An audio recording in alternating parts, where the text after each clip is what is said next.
Hello everyone, I am Dr. Sirajul Akfaisi. I welcome you in my YouTube channel. Today in this video, I am going to talk about Michaelis-Menten hypothesis, and I hope this video will be fruitful for you. And this is very common hypothesis. So friend, let us to start with Michaelis-Menten hypothesis.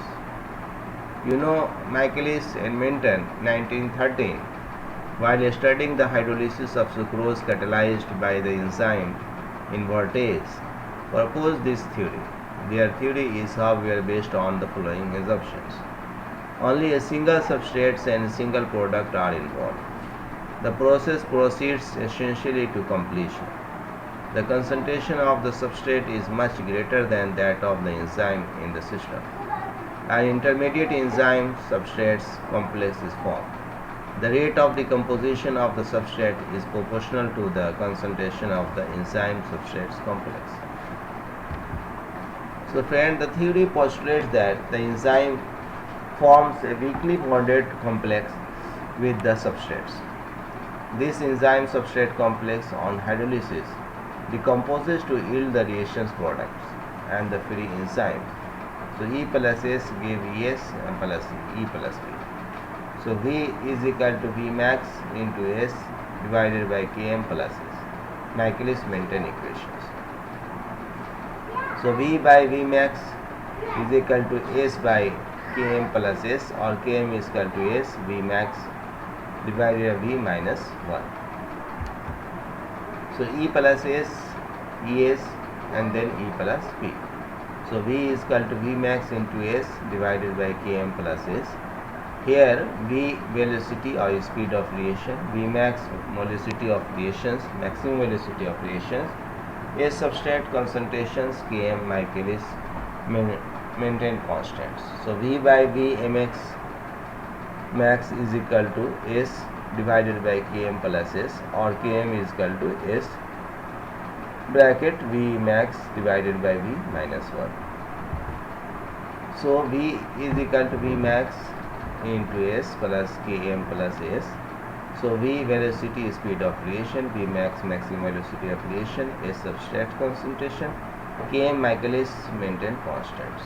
So you can see millimolar concentration of substrates. So V naught micromolar per minutes, Km half V max. V naught is equal to V max concentration of substrate divided by Michaelis-Menten constants. So V naught is equal to V max. Now V is equal to Vm into S, Km plus S. You can see substrate concentration and relative velocities and positions of Km. This can be used to calculate Km after experimentally determining the reactions rate at various substrates concentrations. This equilibrium constant is usually called Michaelis-Menten constant. It is a measure of the affinity of an enzyme for its substrates.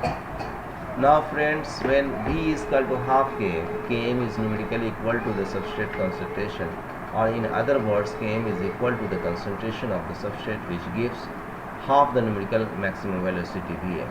It is noteworthy that for any enzyme substrate system, Km has a characteristic value which is independent of enzyme concentrations. So friend, significance of Michaelis constants and Vmax value. Km value is used as the measure of enzyme affinity for its substrate. The lower the Km value, the higher the enzyme affinity for the substrate, and vice versa. Km value also provide an idea of the strength of binding of the substrate to the enzyme molecule. The lower the Km value, the more tightly bound the substrate is to the enzyme for a reaction to be catalyzed, and vice versa. Km value indicates the lowest concentration of the substrate the enzyme can recognize before reactions catalysis can occur. So an enzyme Km describes the substrate concentration at which half the enzyme active site are occupied by the substrate. Km value is also used as a measure of the substrate concentrations when the reactions rate half maximum velocity Km is equal to S at half Vmax. The maximal rate reveals the turnover number of an enzyme, the number of substrate molecules being catalyzed per second, and this varies considerably from 10 in case of lysozyme to 600,000 in the case of carbonic anhydrase. What is the factor? Factor affecting enzyme activity. The activity of an enzyme is affected by environmental conditions. Changing these alter the rate of reactions caused by the enzyme. In nature, organisms adjust the conditions of their enzyme to produce an optimum rate of reaction. Where necessary, they may have enzymes which are adapted to functions well in extreme conditions where they live. So friend, the temperature. Increasing temperature increases the kinetic energy that molecule possesses. In a fluid, this means that there are more random collisions between molecules per unit time. Since the enzyme catalyzes reactions by randomly colliding with the substrate molecule, increasing temperature increases the rate of reaction, forming more products. However, increasing temperature also increases the vibrational energy that molecules have, specifically in this case enzyme molecules, which puts a strain on the bond and that hold them together. As temperature increases, more bonds, especially the weaker hydrogen and ionic bonds, will break as a result of this strain, and breaking bonds within the enzyme will cause the active site to change shape. This change in shape means the active site is less complementary to the shape of the substrate, so that is less likely to catalyze the reactions. Eventually, the enzyme will become denatured and will not longer function.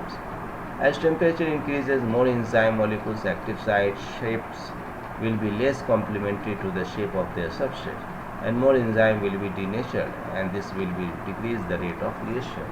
In summary, as temperature increases, initially the rate of reaction will increase because the increased kinetic energy. However, the